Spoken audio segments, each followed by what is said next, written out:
uyu mwaka ndatashe. urupfu rwatwaye benshi. Yego. Hari benshi bapfuye. Yego. Hari inshuti twagendanaga nje benshi narababuze. Hari impamvu Imana yakomeje Yego. Hari impamvu Imana yakuzigamye. Urababaye cyane. Yirengagiza izo ntege zawe.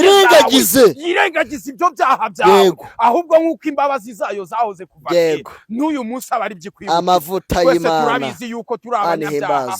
Turi abanyambaraga nke. Turareba tugacumura ndetse turinde muri uyu mwaka. Iturinde gutembanwa n'impfu zo mu minsi. Imana ishimwe. Imana ikurinde kugira ibyagutembana muri iki gihe. Iguhereze kwinjira mu mwaka musha mwiza. Imana iguhereze kwinjira mu mwaka ugakomeza. Hari ibyatambutse warabifashe birage. Ibyo bifate nk'amateka ku buzima bwawe. Ubifate nk'ubuhamya bwawe. Ahubwo usaba Imana ngo kubwo gukiranirwa kwawe, kubwo kwihangana kwawe, irengagize byose. Ahubwo mwaka ungirire neza imbabazi zawe. Ndabirambiwe TV. Yes, wahisemo neza gukurikira Ndabirambiwe TV. Reka nkwifuriza amahoro y'Imana ngo akomeze abane namwe. Ngewe muri kumwe nawe rero nitwa Nshimiyimana Emmanuel. Tubayeho ku mugambi w'Imana, ntabwo tubayeho ku mugambi w'abantu. Nicyo kirutera kuba tukiri aha uyu munsi. Niyo mpamvu mba nifatira urugendo, nkifatira umwanya, nkaza kubashakira abakozi b'Imana, abavugabutumwa, abahanuzi. Uyu munsi rero twagiriwe umugisha n'Imana kutugarurira umukozi w'Imana, umuvugabutumwa, umuhanuzi wacu Evangelique. Haleluya, haleluya. Yakoro sinzi ibintu urimo rwose biri gutuma udatera haleluya. Niyo ari telefone iri kurangaza ariko ugiye gutera haleluya. Hari abantu bamaze iminsi bari kumbyandika Korode rwose uragenda gukamwibagirwa. Ntabwo ntago mba namwibagiwe Korode, nawe hari gihe bari mwivugabutumwa. Haleluya, haleluya, haleluya, haleluya. Mavuta mu izina rya Yesu. Koro karame, turakwakira no kuri Ndabirambiwe TV. Imana ishimwe. Imana ishimwe itanga agahenge kanagarura abantu. Hano ni mu rugo iwanyu, urakisanga, urakisanzura, urakiyumvamo ikaze. Numve ko tukwakire kandi bivuye ku mutima. Imana y'amahoro iguhereze umugisha. Mbere na mbere rero sinshobora gusimbuka aka kantu nkubwira ko wambaye neza, agashati k'umukara, agapantaro kameze neza. Nambaye imikara. Yes, Imana ishimwe kandi Imana ihimbazwe. Harashemo iminsi tutabonana, harashemo iminsi ariko ejo twe twajyanye ahantu ku mazi kuri ya mazi abantu banywaho bagahita bakira. Ejo twari turi kumwe. Abantu bo babibonye muhagaze inyuma ntabwo babitegereje neza, ariko abakuzi bo bahita bakuyoberwa. Uyu munsi rero nafashe uyu mwanya njye nawe dupanga kuza kongera kuganiriza abantu, by'umwihariko cyane cyane nka gutya Imana iba yaguhisemo ikagutoranya ikakuzana imbere ya kamera za Ndabirambiwe TV kugira ngo uganirize abantu, ubabwire icyo Imana gushize ku mutima, ubabwire icyo Umwuka yagutumye, bitewe n'ukuntu waramukanye n'Umwuka Wera, bitewe n'igihe systeme cyangwa se Umwuka Wera ari kugukoreshamo, bitewe n'igihe Umwuka Wera ari gushaka gukora muri wowe, no mu gihe uhagazemo, bitewe n'uburyo ubanye n'Imana. Rero mbere yuko nkwakira, mbere yuko nguha umwanya, mbere yuko uduhereza icyo Imana gushize ku mutima, mbere yuko nawe tukugenera ijambo ryawe cyangwa se tuguhereza ijambo ryawe, reka mbanze mfate uyu mwanya nshimire uyu muntu. Buriya Korode, tujye dushimira abantu bahari, tunabashimire bari kutwumva, tunabashimire baduteze amatwi. Buriya kugira ngo ubone ukoze inkuru cyangwa ubone ukoze iyobokamana, ijambo ry'iyobokamana, ubone abantu barenga 100, reka tuvuge 100, twivugira 100, ubona abantu barenga 100 barebye video y'iryo vugabutumwa, barebye video y'iyobokamana. Suko baba bagukunze cyane, ahubwo nuko baba bakunze ibintu munyuzaho. Suko baba babuze ibindi bajya kureba, ahubwo nuko baba bazi ko namwe hari ibintu byiza mukora bikagira icyo bigira ute bibafasha. Rero akarusho ukabona bakanze subscribe. Rero ikintu subscribe imaze, iyo dukoze ikiganiro, twebwe ikiganiro cyacu dukoze kirifata kikijyana muri ya telefone yabo, nka kwa kundi bakira amafaranga avuye kuri Momo na subscribe nayo iraza ngo iyo yayikanze abona ka message ngo rero bikamutera guhita abona video bitamusabye gusacinga no gusakisha. Rero bishatse ngo wowe wakanze subscribe uri umuntu w'umufanda ukomeye cyane. Urumva uri umuntu wose uzi ko yakoze subscribe. Niba warakanze subscribe uri umuntu w'umugabo ngo wumve ko ngutereye isari ko wayibaterera koko yibaterere umbyatira umuntu w'umufanda ukomeye cyane. Abafande badukurikiye nayazamuye. Yego, niba warakanze subscribe uri umudamu uri umuntu w'umudamu umva sinakubwira ngo uri umuntu w'umugabo kandi wambere igitenge uri umudamu uhesha Imana icyubahiro agaciro. Niba warakanze uri umukobwa w'icyitegererezo. Niba waradukane subscribe uri umuntu w'umusore uri umusore mwiza w'ibigango. Niba warakanze subscribe uri umwana ariko mwiza ufite agaciro n'ubwenge. Imana igumugisha. Rero wowe utarakanze subscribe warahindutse. Warahindutse. Kera mwarayikandaga ariko ubu warahindutse. Ukuri kw'Imana kandaho na akantu k'umweru kaba kanditswe ngo subscribe ukandaho gucya rimwe ubundi ukongera ugahita ukanda ahantu kukazogera kugira ngo notification ijye kugeraho umunsi ku wundi. Njya nkunda gutinda mu gusobanura subscribe kubera ko abantu benshi hari abantu baba badukurikira abana bakuze ariko batazi ibya subscribe, ariko iyo bamaze gukanda iyo subscribe bahita biyongera mu muryango wa Ndabirambiwe TV. Koro wirangara bahita biyongera mu muryango wa Ndabirambiwe TV. Ubu tukaba dufite abanyamuryango bari mu bihugu bitandukanye cyane cyane. Reka nshimire abantu bari mu Rwanda bayikoze, abantu bari muri Kenya, abantu bari muri Uganda, abantu bari muri Tanzania, abantu bari muri Congo. Yego, abarundi noneho bo baranadusapotinga nkavuga ni kabisa. Imana ibahereza umugisha. Rero kajye mu bantu bari mu bigo byo hanze, mu Buraya, muri Amerika, mu Bufaransa, muri Canada n'abandi benshi, Korea y'Epfo, Korea ya Ruguru, Mozambique, Australia, Malawi, Nigeria n'ibindi bihugu byinshi. Mumve ko tubasuhuje na za Turkiya mbona baduhamagara. Tunashimira abantu bafata umwanya bakaduhamagara. Koro ntababashimira abantu babagabo cyane nakomeye. Hari igihe bajya baduhamagara batubwira ni Emi kiriya kiganiro mwakoze wowe na Korode ni cyiza turabashigikiye. Abantu bajya baduhamagara bakatubwira ni bakatugezaho ibitekerezo. Abantu batuhamagara bakadushigikira, abantu baduhamagara bakadutera inkunga. Abo bose ni abantu dushima kandi tunezerewe. Imana ibahereze umugisha kandi Uwiteka akomeze abagirire neza. Koro komera rero. Ndakomeye. Wagarutse ati nimudafata iyi nimero ubutaha muzayifata mu gushyira 2-5 agasaraba. Haleluya. Haleluya. Mana ihimbazwe. Amen. Yes, koro ngewe rero ngiye guhita nguhereza umwanya kuko ngiye njya mbona ari gihe mvuga ibintu byinshi abantu bakaza inyuma ati Emi Korode wamuhaye umwanya wabyivugiraga ni wowe dukeneye Korode.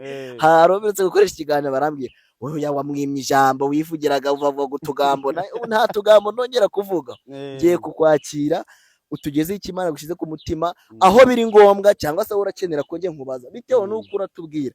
Biraba ngombwa ko nkubaza bitewe nuko utuganirije cyangwa se nuko umwuka wera arakuyobora, ariko cyane cyane umwuka wera uri muri wowe akuyobore kandi abane nawe. Hanyuma no mbere yo kwinjira mu ijambo ry'Imana, mu ivugabutumwa, mu buhanuzi, mu yerekwa, mu kiganiro cyeruye muri make, gahunda ni yo kwinjira mu ijambo ry'Imana dusenze kugira ngo umwuka w'Imana, ijambo ry'Imana rize yibane natwe. Hanyuma ni karibu. Imana igweze umugisha mu izina rya Yesu. Amen.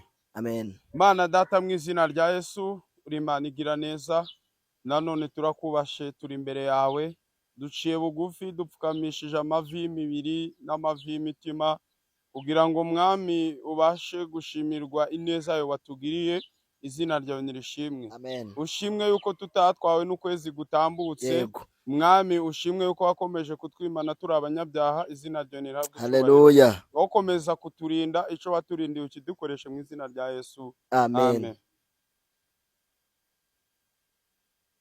Amen. Amen. Haleluya. Haleluya. Haleluya. Haleluya. Mavuta mu izina rya Yesu. Babari unyikirize iyi haleluya. Yego. Niba ushaka ko Imana ikugirira neza. Yego. Mbere yuko ugera ku minsi mikuru. Yego. Uri kwibaza uko uzayinjiramo bitewe nuko wabaye. Nyikiririze iyi haleluya igucira imigozi yose igufashe mu izina rya Yesu. Mavuta mu izina. Haleluya. Haleluya. Amina. Amina. Amina. Amina. Amina. Amina. Mana ihimbazwe mu izina rya Yesu. Haleluya. Haleluya. Yesu ashimwe. Nahimbazwe. Izina rye ryogeze. Amena. Mu bisi no mu mwijuru. Yego. Dore urukundo rwatumye mpfira ibyaha byanja bihamba mu mva maze arazuka ngamuze nase nagaruka nzamushimira ibyo. Haleluya. Haleluya. Haleluya, haleluya. Lazo PN4. Yesu ashimwe. Mana ishimwe. Ndabasuje mu izina ry'umwami wacu Yesu Kristo. Yego. Imbabazi z'Imana n'urukundo rw'Imana rukomeze rubomeho. Yego. Ariko niba uzi ko ukwezi kwa cumi ukurikije impanuka zabaye, ukaba waragiye mu muhanda, ukaba uzi abapfuye mwari muturanye, ukaba ukiri muzima, babarira unterere. Haleluya, haleluya, mavuta mu izina rya Yesu. 2025 ni umwaka w'ibisubizo byawe. 2025 ni umwaka w'imbabazi zawe. Ariko mpaka dutere haleluya. Haleluya. Niba ushaka kwinjiramo neza, fasha zamura haleluya. Haleluya. Imana ishimwe, Imana himbazwe. Para ezopinifo. Rene modota. Imana himbazwe. Haleluya. Yesu ashimwe. Nahimbazwe. Kugendana n'Imana ni ibanga rikomeye cyane. No kuba dusa neza n'ukubera. No kuba dutambuka abantu bakatubona n'ukubera. Niba ari ukubera Imana, fasha twongere tuzamure haleluya. Amina, amina. Mana ishimwe. Haleluya. Icyo isobanuye ku buzima bwawe ni ukuvuga ngo icyo uri gusaba Imana bibe gutyo. Iyo usubije amina biba bisobanuye ngo icyo ngusaba Imana bibe gutyo. Bibe nk'uko uyisaba. Niba uri kuyisaba amafaranga kwigiza mu mwaka, bibe gutyo ngiyabone. Niba uri kuyisaba umuterankunga, bibe gutyo guhuza mu izina rya Yesu. Amen. Amen. Amina. Ndikumva mfashijwe, ndikumva ndi mu Mana. Haleluya. Haleluya, haleluya. Amina. Abantu batatwawe n'urupfu. Nje nagiye mbona abantu aho nanyuraga hose, biri hano habaga hubatse amatente. Naza kugenzura nyuma gasanga na amatente y'ibiriyo by'abapfuye. Ariko wowe udukurikiye, wowe uri kutureba muri aka kanya, ntago wagiye, nta nubwo wagiye muri abo ngabo. Imana iracyagufasha. Icyo igufatiye nuko umugambi wawe utaragerwaho. Bagerageje kwihutisha iminsi yawe yo kubaho, ariko kubera ko atari bo bagena igihe cyawe, Imana yarakwimanye. Imana yongera ikwimane uko yakwimanye 2024, ikwimane 2025, ahubwo ikwimikire aho ukwiye kuba wicaye. Igira abo yimura kugira ngo igire aho ikwicaza. Amen. Amen. Haleluya, haleluya. Dawidi we yaravuze ngo nje n'inzu yanjye tuzakorera Uwiteka Imana. Ya yindi yaguhaye ibiryo ushonje, ya yindi yakwishuriye inzu wabuze, ya yindi yaguhaye byose, iyo ngiyo ni ukwiye kunamba. Rero reka wenda tutagiye muri byinshi, reka twivugire ijambo ry'Imana rigufi, ijambo ukwiye gusengeramo. Amen. Amen. Wararize urihangana, urasuzugura babazwa, ariko Imana nyir'ijuru n'isi niyivuganye nawe nonaha, barongera kukurega iki? Haleluya, haleluya we. Igiye kuziga itibaka ijambo. Ibyagufashe ijambo, Imana ibyaka ijambo mu izina rya Yesu. Abakwicariye, Imana ibahagurutse, nawe ubicare hejuru mu izina rya Yesu. Icyo barusha nico wasezeranye n'Imana. Icyo barusha gitumye Imana ikikurinda nico wavuganye nayo. Bareke bikora ibyo bikora, ariko hanyuma ku iherezo ryabo bazagendana. Imana ishimwe, Imana himbazwe mu izina rya Yesu. Turi mu gitabo cya Zaburi 25. Ndagira ngo twibutse Uwiteka ibyo twamukoreye, tugire n'ibyo tuyisabira. 25:6 baravuga ngo Uwiteka ibuka imbabazi zawe no kugira neza kwawe. Uwiteka ibuka imbabazi zawe no kugira neza. Uwiteka ibuka imbabazi zawe no kugira neza kwawe. Imana yibuka imbabazi zayo, yibagirwe yirengagize ibyo wakoze muri iki gihe bitayitunganiye. Imbabazi zayo izibuke ku buzima bwawe, igire ikigukorera. Haleluya, haleluya. Kugira neza kw'Imana kukugereho, Imana ibyibuke. Haleluya. Kuko byahoze kera kose, ntiwibuke ibyaha byo mu busore bwanje, cyangwa ibicumuro byanje, nk'uko imbabazi zawe ziri, abe ariko unyibuka kubwo kugira neza kwawe. Imana ishimwe mavuta. Haleluya, haleluya. Amen. Ngo kubwo kugira neza kwawe, kubwo kugira neza kwawe, kubwo kugira neza kw'Imana, kubwo gukora neza kw'Imana. Yego. Imana yirengagize gucumura kwawe. Yego. Imana yirengagize ibyo mu Haleluya. Imana yirengagize Haleluya. Imana yirengagize Imana ishimwe. Yirengagize inda wakuye gutuma udasama uyu munsi. Yirengagize abo wambuye kera batuma utabona amakara. Yirengagize abo wagiriye nabi. Ibyo byose Imana igira. Haleluya. Ikwinjize mu mwaka w'amateka ku buzima bwawe. Umunyarwanda niwe utubwira ngo uzagira umwaka w'amata n'ubuki. Imana izaguhereza umwaka w'ibyishimo n'umunezero. Yirengagize. Ukwiye gusenga ubwira Imana ngo Mana irengagize. Dufatanye gusenga dusaba Imana igira ibyo yirengagiza ku buzima bwawe, kugira ngo igire ibyo idukorera. Imana igira ibyo ikuraho kugira ngo igire ibyo idukorera. Haleluya, haleluya. Imana kubw'imbabazi zawe no kubwo yahoze kera, uko yahoze kera nizo byayizanye mu isi. Yohereza umwana wayo Yesu Kristo ngo aducunguze urupfu rubi yapfuye. Aducungure. Haleluya. Mana ishimwe. Mubo yacunguje ayo maraso. Niko umuririmbyi w'149 mubo yacunguje ayo maraso. Mubo yacunguje ayo maraso. Nzi yuko nawe urimo. Nzi yuko nanje ndimo. Ziko n'uzabyara arimo. Haleluya, haleluya. Imana igushire muri ayo maraso. Imana igukorera ikintu gikomeye. Imana itungurane ku buzima bwawe muri uyu mwaka. Ndataje. Urupfu rwatwaye benshi. Yego. Hari benshi bapfuye. Yego. Hari inshuti twagendanaga nje benshi narababuze. Hari impamvu Imana yakomeje. Yego. Hari impamvu Imana yakuzigamye. Urababaye cyane. Mana we. Hari impamvu. Ndi kumva mfashijwe. Yego. Hari impamvu. Nawe ukwiye gusaba Imana ikirengagiza rero. Haleluya. Ikirengagiza. Iturinda turi abanyabyaha. Ikaturinda turi abanyantege. Yirengagiza izo ntege. Yirengagiza ibyo byaha byawe. Ahubwo nk'uko imbabazi zayo zahoze kuva kera. N'uyu munsi aba ari byikwiye. Amavuta y'Imana. Turabizi yuko turi abanyabyaha. Turi abanyambaraga nke. Turareba tugacumura ndetse niyo dutekereje. Abenshi dutekereza nabi kuri bagenzi bacu. Twaciye imanza, ariko Imana igira ute? Itubabarire. Imana iturinde muri uyu mwaka, iturinde gutembanwa n'impfu zo mu minsi. Imana ishimwe. Imana ikurinde kugira ibyagutembana muri iki gihe. Iguhereze kwinjira mu mwaka musha mwiza. Imana iguhereze kwinjira mu mwaka musha ugakomeza. Hari ibyatambutse warabifashe birage. Ibyo bifate nk'amateka ku buzima bwawe. Ubifate nk'ubuhamya bwawe. Ahubwo usaba Imana ngo kubwo gukiranirwa kwawe, kubwo kwihangana kwawe, irengagize byose. Ahubwo mwaka ungirire neza kubw'imbabazi zawe, nuko zahoze kera. Izo mbabazi z'Imana muri Yesu niho tubohoke. Muri Yesu niho turuhukira imitwaro yose. Muri Yesu niho dutsinda urupfu. Rimwe yaravuze ngo urupfu n'ibyago ni ubitsinda. Imana igutsindira imva yari iri imbere yawe. Imana igutsindire Farawo uri imbere yawe, akuje inyuma kugira ngo asigare haha. Imana ikwirukanira abaheti. Ayasikirebo. Imana igira ute? Ikugirire neza.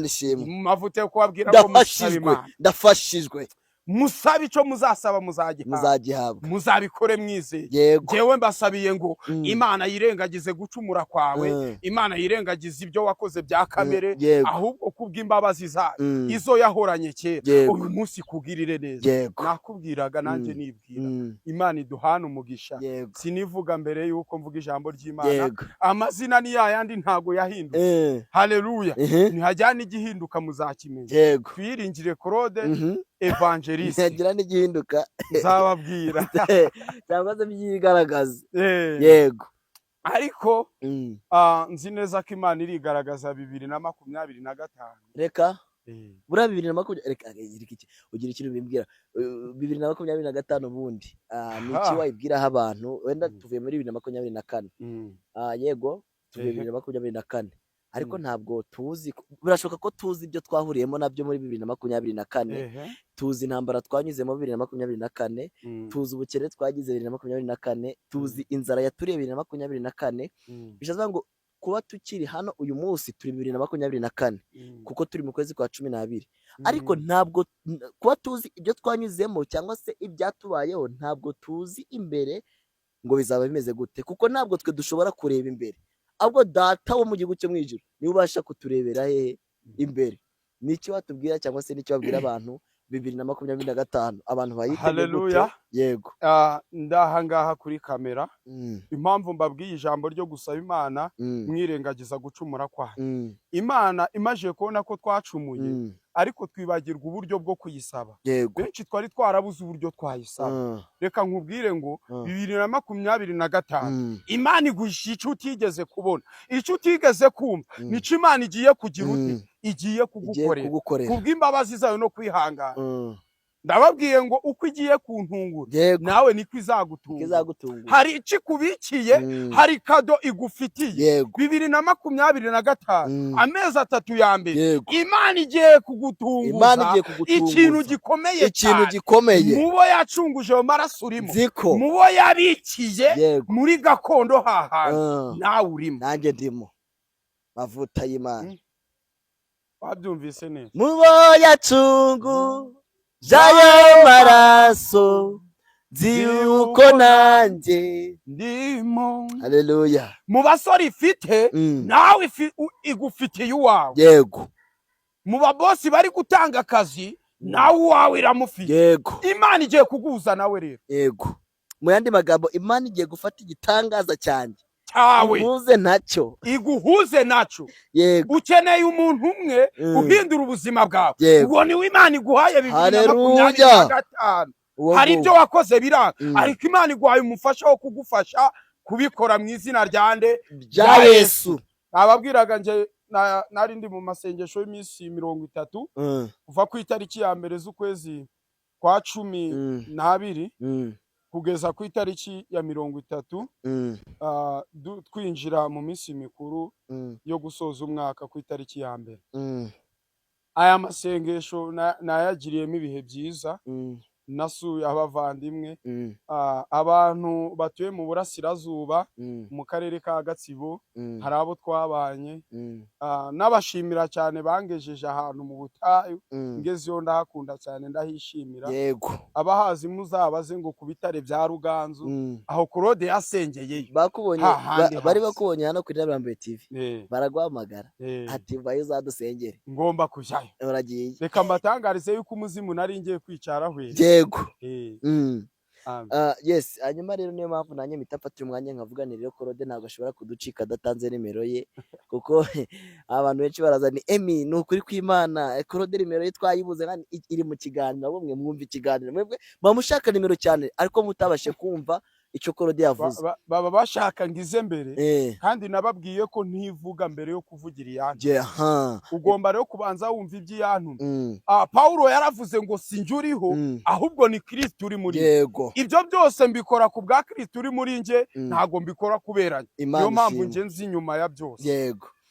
Yes Claude, mukanya nkubajijeho gatoya ngo ikintu kimwe wabwira abantu. Ngiye ugiye kugusaba icyanjye nawe uvuga icyawe. Tudatinze ngiye kukubaza ikibazo kimwe. Nicyo kintu wabwira abantu tugiye kwinjira muri 2025. Noneho ngewe ikintu cyo nkwisabiye wabwira abantu, none nawe utubwire ikintu kimwe uri kumva washishikariza abantu, ubundi dusoze dutanga nimero. Imana igureze umugisha. Ikintu mbabwiye, wirinze amezi 12 ubwo n'amezi 11 n'iminsi igera kuri 15 14 warayirinze. Urupfu ntago rwakujyanye n'ibyago wanyuzemo, ntago byagutwaye. Ariko ikintu nkubwiye, nutaba amaso iminsi isigaye ni iminsi mikeya ariko yakubera iminsi miremire. Yego. Iminsi itagera kuri 20 isigaye ngo umwaka urangiye wabona ikubereye iminsi 365. Oya da.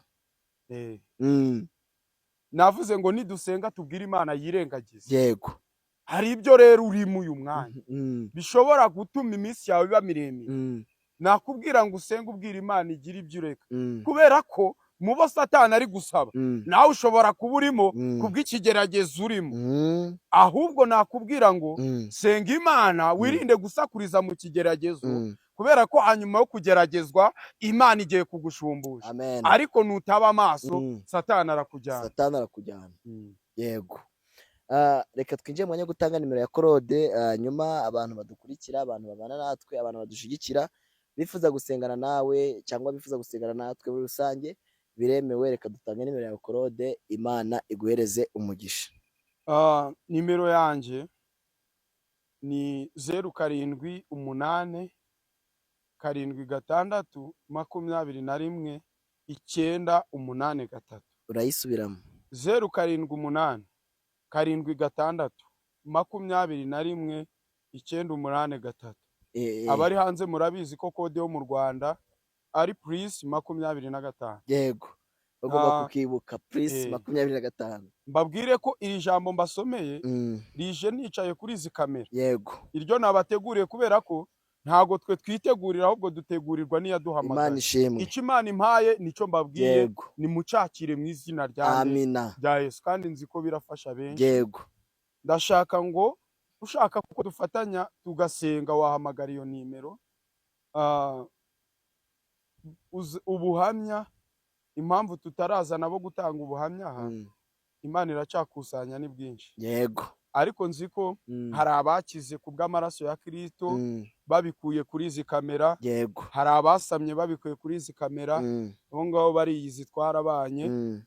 Abo ngabo mu minsi mikeya tuzagaruka tuje kubyina imbere y'Imana tuyibyinira. Yego, ayo ni ibanga mbahishiye. Ubuhamya burahari bwinshi, kuba hatari abaraza gushima suko Imana itakoze. Yego, Imana yarakoze, ahubwo iracabikusanyiriza rimwe. Yego, kugira ngo ikuremo ikintu kiremereye. Amen. Ya mashimwe wajyaga kuvumba ahandi ujye uyakura hano kuri ndabirambiwe, kubera ujye uvuga Imana wahaboneye, ureke kuvuga Imana wakuye ahandi. Ujye uvuga Imana wiboneye, ureke kuvugana Imana wabonanye Claude wambaye ishati yarigeze kwambara imipira. Abantu babuze urubyaro, abantu bafite ubushomere, abantu barimo makode, abantu bagiye gukora ubukwe, abasore, abakobwa, Imana yo mu ijuru ireba abakobwa bagumiwe ibahuze n'igitangaza cyabo.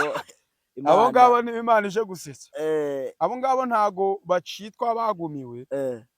Nabonaga abantu nk'abo Imana ibahindurira amazina. Yego, hari nabo byapfuye yera Isirayeli ije kuzura. Yego, wabuze umusore ukubwiza ukuri, nico kintu uhora usengera. Benshi baraza bagukurikiye ibyo ufite, hagira icyo akubona hakagenda. Wabuze mbese wakubwiza ukuri, waguha urukundo ukeneye. Yera irambwiye ngo irarukwihereye. Yego, niyiruta. Yes. Hanyuma reka tubasengere ubundi dusoze. Imana iguhereze umugisha, ni karibu. Mana Data, mu izina rya Yesu, nanone ndakubashe Mwami, ndi imbere yawe, ntacyo ndica imbere yawe, ahubwo izina ryawe nicyo rifite icyo risobanuye ku buzima bwanjye.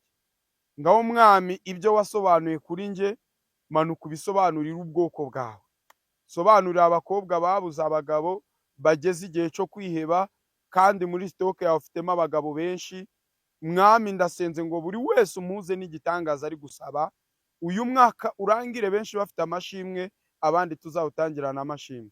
Sengeye abarwayi barwaye bagereho mu izina rya Yesu. Wowe uri gushaka urubyaro, ufata ku nda yawe, ndasenze mu izina rya Yesu natura umwana muri iyo nda yawe, mu izina rya Yesu.